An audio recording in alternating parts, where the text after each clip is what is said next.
So, yun po, magandang hapon po sa ating lahat.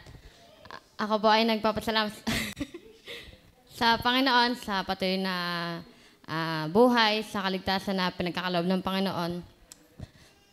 Ako po ay nagpapasalamat din sa na ang sarili ay nakikita pa sa gawain, nagpapagamit sa mga ministry na ipinagkaloob din ng Panginoon. Ipinagpapasalamat ko din sa Panginoon yung aking work. Pinagpapasalamat ko din sa Panginoon kasi kumbaga ay hindi masyadong hassle. Kasi malapit lang. Tapos may service araw-araw. Kasi kasama ang kuya sa trabaho. Tapos ang mga kasama sa work ay kumbaga ay Kristiyano din. Pag minsan. Joke lang. So, ayun po, pinagpapasalamat ko po. Pinagpapasalamat ko po yun sa Panginoon. Kumbaga ay nagagamit din sa workplace. Kumbaga ay nagagampanan din. Bagamat medyo kumbaga ay mahirap din kasi ang hinahawakan ko po ay kumbaga ay yung pamemera. Ako po ay cashier. Kaya naman ang dami. Yan, ako pinagpapasalamat ko yun sa Panginoon. Kumbaga ay nakikita ko po yung progress ng aming company.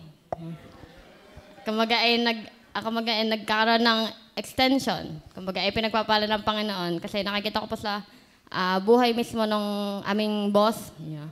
Ang aming boss, Madam Amo, ay kumbaga ay nakikita namin yung kanyang pagtatapat sa Panginoon, yung kanya ding sakripisyo din sa dun sa kanyang sinimulang yon na kumbaga ay company.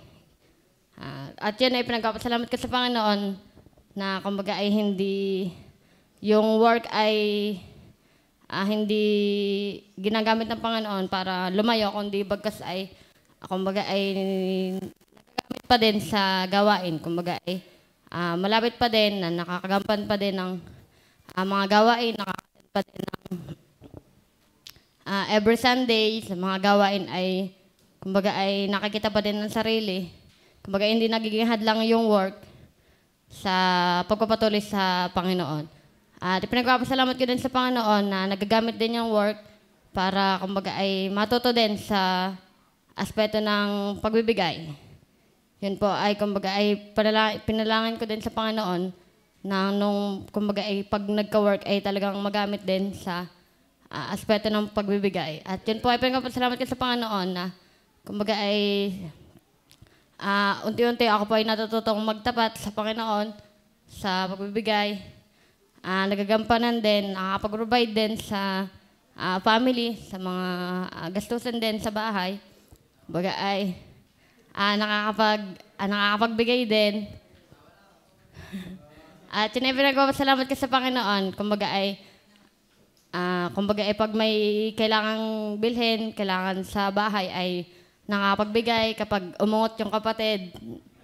Especially si Andrew ay kumbaga ay napapagbigyan. At yun ay pinagpapasalamat ko sa Panginoon na kumbaga ay dati ay kami ay dumaan din sa talagang walang-wala din, pero pinagpapasalamat ko sa Panginoon na kami ay biniyayaan ng Panginoon na maging unti-unti ay maging financially stable as a family. At yun ay pinagpapasalamat ko ng malaki sa Panginoon at patuloy na pinapanalangin din na sana ay patuloy pang pagpalain ng Panginoon, patuloy na gamitin sa anumang aspeto na ibibigay ng Panginoon. At pinagpapasalamat ko din ang buhay ng bawat isa.